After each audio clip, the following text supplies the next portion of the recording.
a drill instructor in 1999. In 2003 and 2004, he deployed twice to Iraq with the 3rd Assault Amphibian Battalion and was awarded the Combat Action Ribbon and a Medal of Valor from General Mattis, who was recently the U.S. Secretary of Defense. From 2006 to 2009, Max was a ROTC instructor at the University of South Florida and a drill instructor for officer candidates. He then deployed to Afghanistan in 2010. From 2012 to 2014, Max served with Fleet Anti-Terrorism Security Team, better known as FAST Company Europe, in Spain until selection to Sergeant Major, the most senior enlisted rank in the Marines. He then transferred to Okinawa, Japan, deploying to multiple countries in the Pacific. Max has traveled to all 50 US states and over 65 countries. He recently became a published author with the Amazon #1 bestseller, The Abundance Factor, with Joe Vitale, who was also featured in the movie Secret. So Max transitioned out of the Marines in 2019 to pursue life coaching and inspirational speaking. Are you ready to get inspired? Say yes in the chat box. Let's go. And welcome, Max. Thank you, Tamlin. It is an honor to be called on during these times. And I just want to say up front, if you are experiencing intense stress, I'm talking about the kind of stress that causes heart palpitations and stomach pain, I want you to know that I have been where you are at, and you're not alone. And I'll say that if this is you and you're experiencing intense stress, do yourself a favor and set your ego aside and send me a message, because two heads thinking are always better than one. So tonight, I'm going to talk a little bit about what you can do to help yourself and your business, as well as what you can do to protect yourself and your family. First, yes, stay informed, but don't let the news media or anybody else out there on social media cause you to go into a panic or worry excessively just so that they can get more ratings or more likes. Keep in mind that you all are everyone here on this webinar is in a leadership position in some form or another.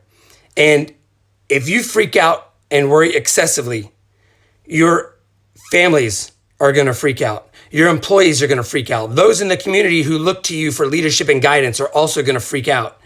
And then everybody's going to be making irrational decisions without thinking clearly, which is a complete and total recipe for disaster.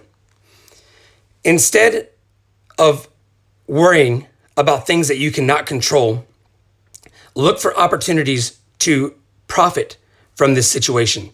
There are going to be a lot of people making a lot of money because of this crisis. And I believe we should be some of those people because we have each other.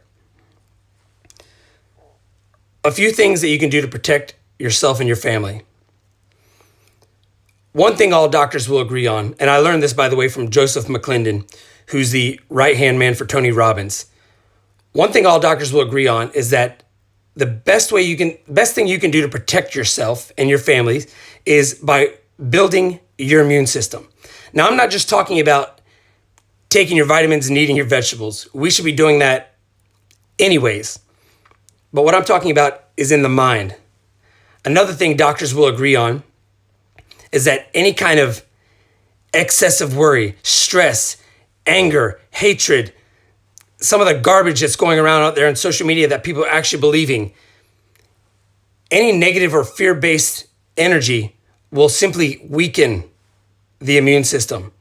And on the flip side, any kind of laughter, watching a funny movie, going outside and getting your exercise, actually enjoying your family time instead of putting up with it.